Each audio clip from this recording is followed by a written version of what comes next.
Lesson 5, Races of E.Ts and their characteristics.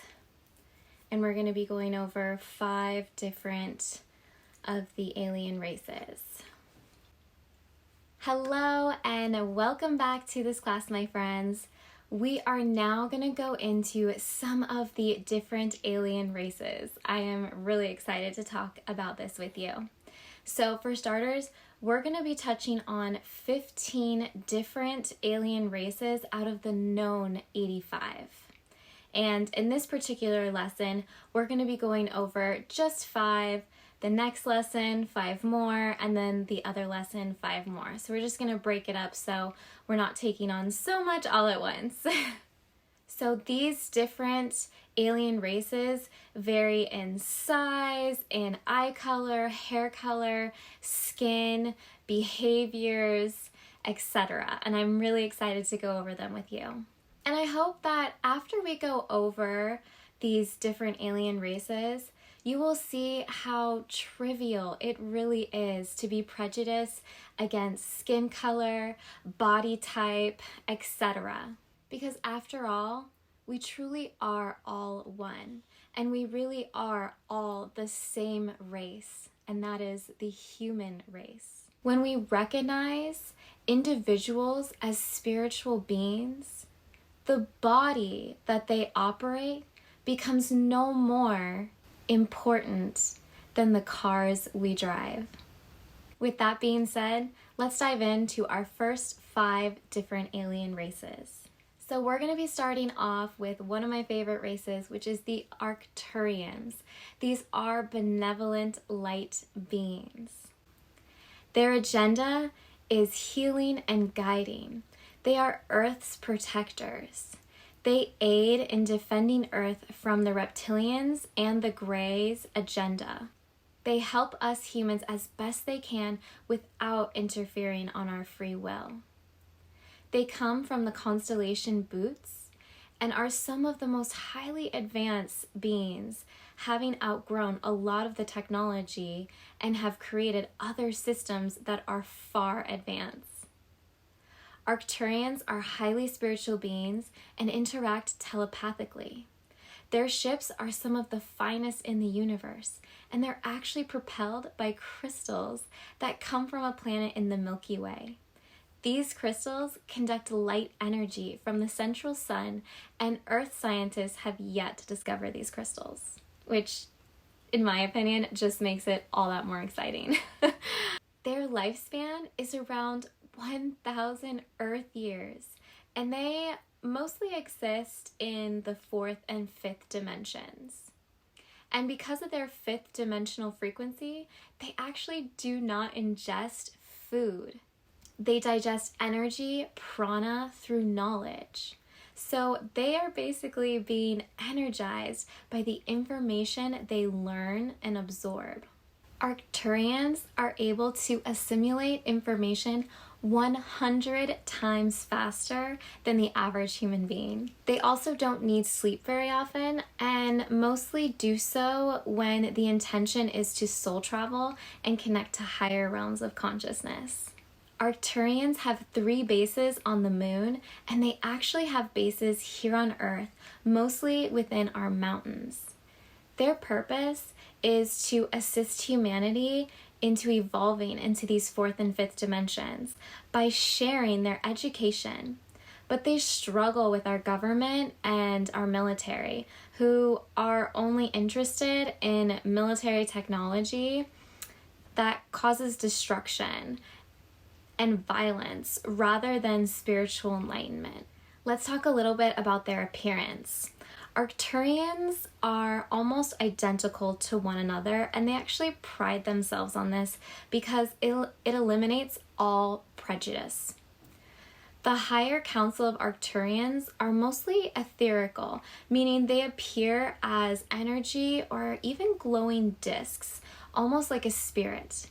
However, the 5th dimensional Arcturians are short, they're about 3 or 4 feet tall, and slender. Their skin has a slight tinge of pale blue color, and they are usually bald. They have only 3 fingers, and their eyes are very large and almond-shaped.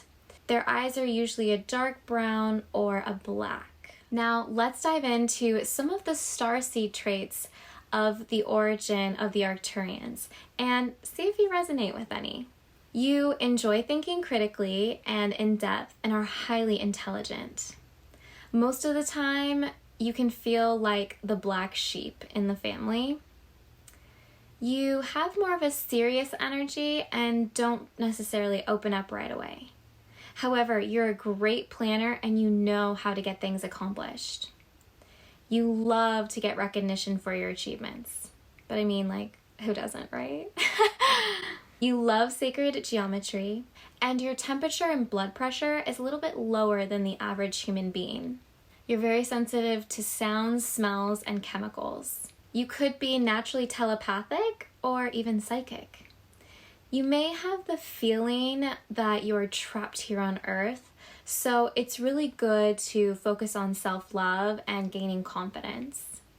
You're always seeking out freedom, and this could result in changing jobs, relationships, and even location, and you're often in search of this freedom when really this freedom exists within you. You don't tolerate any type of racism, classism, sexism, or even imperialism. You have a carefree way of living, and you desire to teach humanity what it feels like to truly be free. So now we're going to be talking about the Andromedans, who are also benevolent light beings. And I find very similarities to the Andromedans and the Arcturians. And I think that the Andromedans are like either cousins of the Arcturians, or they could just exist at a different dimension than the Arcturians, but they could be the same, just evolved into different dimensions. But I'm going to list off their agenda, their appearance, and a little bit about them, and you can decide for yourself. The Andromedans' agenda is to guide and protect humanity, and specifically to remove all hostile ET presence from here on Earth. Are highly spiritual beings that come from the Andromeda galaxy. They exist in the 4th dimension, but even up to the 12th dimension. Their lifespan is around 4,000 Earth years. Let's talk a bit about their appearance. The Andromedans have bodies that look similar to the Arcturians. They're bald, but possibly have more of a cone-shaped head. They have that blue translucent skin and large dark eyes. Their height can range from 3 feet to 9 feet tall. Andromedans exist in the higher dimensions and appear to look similar to what we know angels to look like. They are humanoids, but they possess wings, and I mean like angel wings, like with feathers and all. And lastly, I want to share with you that I personally have had contact with the Andromedans, and they are such beautiful beings. They radiate such amazing love frequency. It is some of the most powerful love that I have ever felt. Whenever I'm in their presence, you just feel so loved and safe. And as I mentioned before, they are very intelligent. However, with my experience and interactions with them, they're also very creative, because I have noticed that a lot of them do play musical instruments that are just some of the most beautiful sounds I have ever heard. So there are starseed traits for the Andromedans, so I'm just going to list a few of those off, and let's see if you resonate with them. And if you do, you could be from the Andromeda galaxy. They love freedom and they seek out to travel. Most are likely a teacher or a healer or desire to be one. They love all their cultures and are very drawn to ancient sites and wisdom. Unfortunately, this type of starseed tends to create very dramatic, even traumatic experiences for themselves, and this is due to being very self-critical. But once they start to learn self-love and acceptance of themselves, this definitely diminishes. Outwardly, these starseeds appear to be very outgoing and can communicate with others very easily, but overall, they really prefer their solitude. They dislike the mistreatment of others, and they can sense emotional manipulation from like a mile away, and they're like, I am not putting up with that. This starseed is most likely an empath due to Andromedans being so sensitive and compassionate and being able to feel others' emotions. These starseeds most likely look a lot younger than their actual age and could even appear to be more childlike, even in nature and their personality, just so curious and eager to learn as much as they can. Most likely they are a little bit more emotionally guarded and are a bit hesitant to open up to others and try to avoid conflict at all costs. They find so much success and joy when they're interacting in the arts and also dabbling into spirituality. They have a very carefree nature, but this can be almost to a fault because they can tend to struggle with time management. Now, this last one I highly resonate with. These starseeds definitely dislike money, and they truly struggle to understand the reality that we live in, which is like for instance, like, why do we pay to live on a planet we were born to? It's so weird. It doesn't make sense, and I totally feel the same way. So that is what we have about the Andromedans and their starseed characteristics. We're now going to start talking about the Bootians. Now, this is a malevolent race, and they can also be known as the Salmani Confederation. They originally came from the Boots constellation and are very hostile towards human. They view us as a food source, and they actually eat human flesh. So run if ever you come into contact with these beings. They appear very reptilian. So my suggestion is, if ever you come in contact with a reptilian alien, run away from it. If you're doing, contact through a meditation, just tell them that you don't want to contact with them and ask them to leave. It's said that many are here under our earth, and they are actually working with the Grey and the Draconians in order to retake the earth. They believe they are the ultimate warriors and that all other races are inferior to them. This comes from the draconian programming. Can we say narcissistic? Yeah, for sure. They work very closely with the US government, and they exchange advanced technology for humans. Their agenda is to infiltrate the earth and control galactic civilizations and societies. And like I said, in their appearance, they are reptilian, and this is because they were actually created by the Draconians, who we will go into further detail in further lessons. Let's now talk about one of the most common known alien races, the Pleiadians. The Pleiadians are a benevolent race, and their agenda is all about spiritual growth. Pleiadians are one of the oldest known alien races, and they have frequently visited Earth. However, they've visited us less often since 10,000 BC. Their home is in the Pleiades star system, and their home planet is called Era, near the target star. The Pleiadians are most interested in their evolutionary goals, so continuing to reach higher levels of spirituality. These extraterrestrials are actually, I would say, the closest when it comes to being our ancestors, or even like representing a future self, because they have had very similar life path as us. They're just more evolved than us.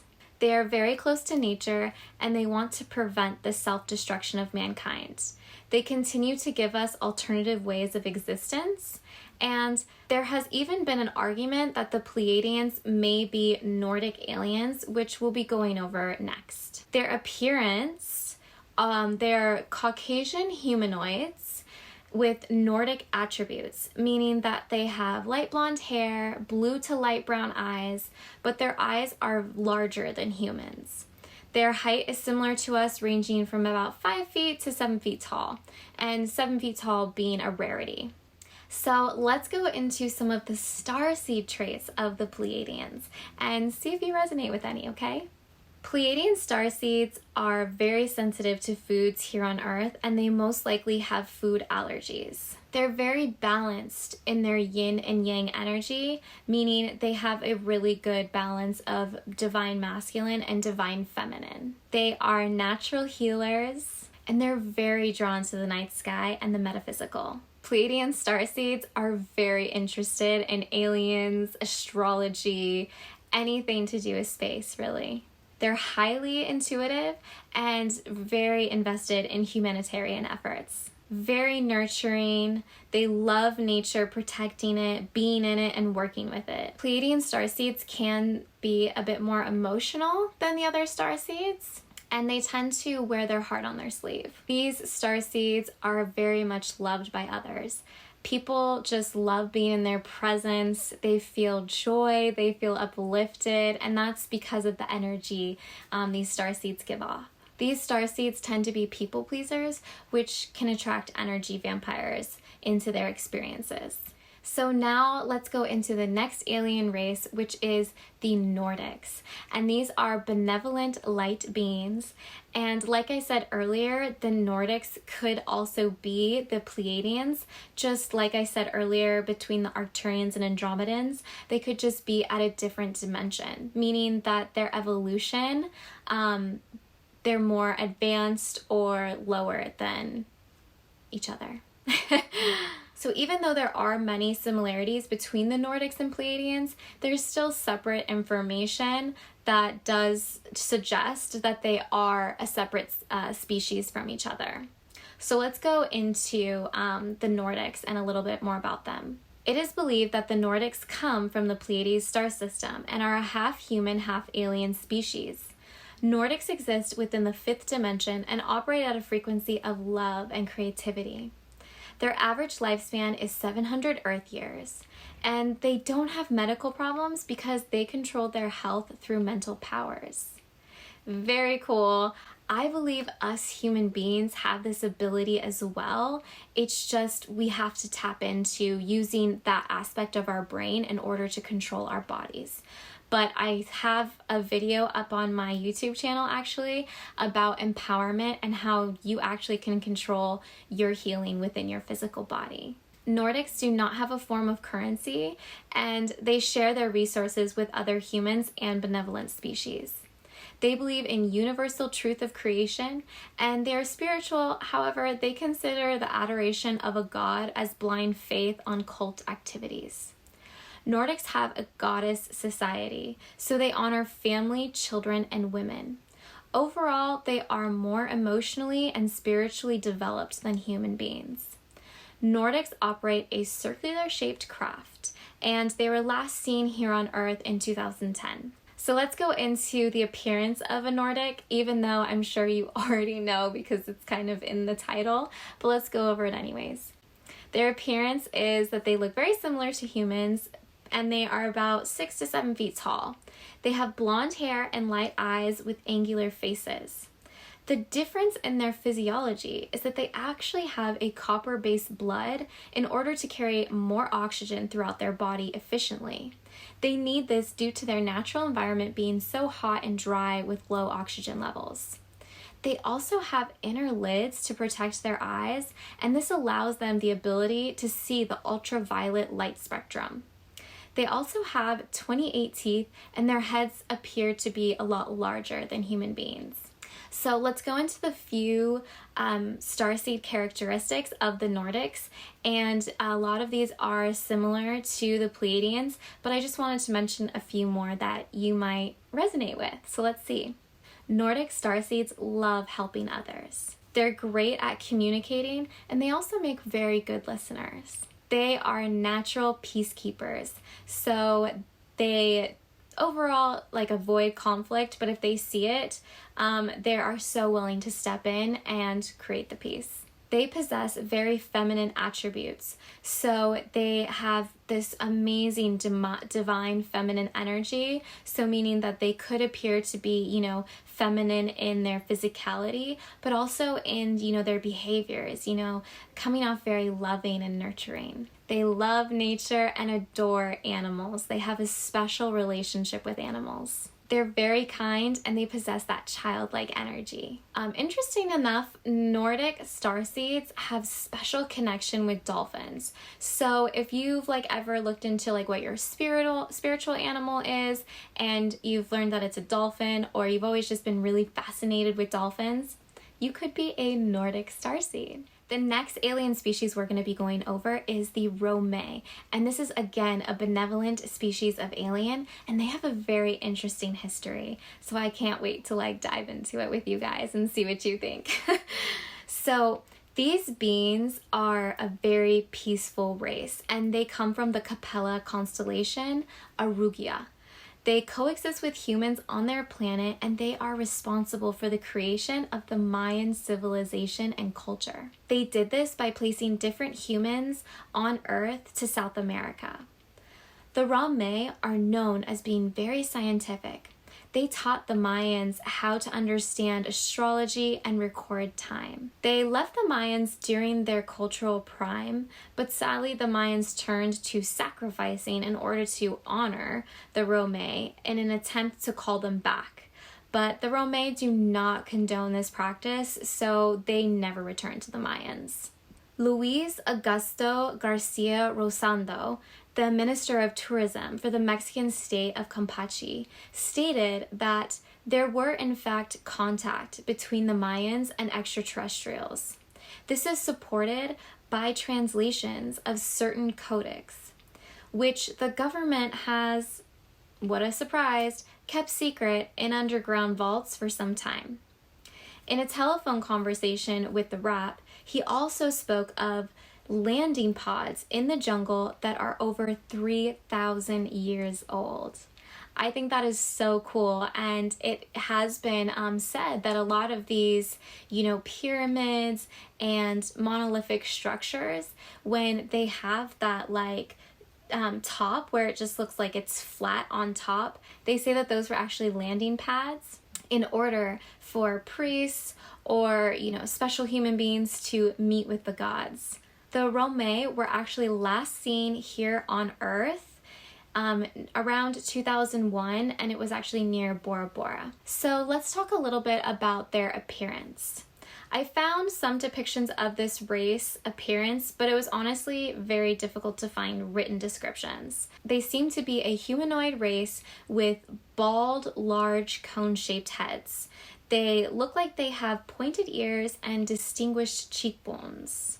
And that sounds very similar to a high elf, in my opinion. Just add the very coned head. So it's if you ever watch that movie Coneheads, they look like coneheads, yet also with a high elf. So very cool. I love that, we can even find references to alien species within our sci-fi films. And it's think about it. Where do we get these ideas? It was probably because we subconsciously have known about all these different races all along. It's just now we're tapping into it. So my friends, I hope that you enjoyed learning about these 5 different races of E.Ts. I will meet you in the next video and we will go over some more of the races. I look forward to seeing you there.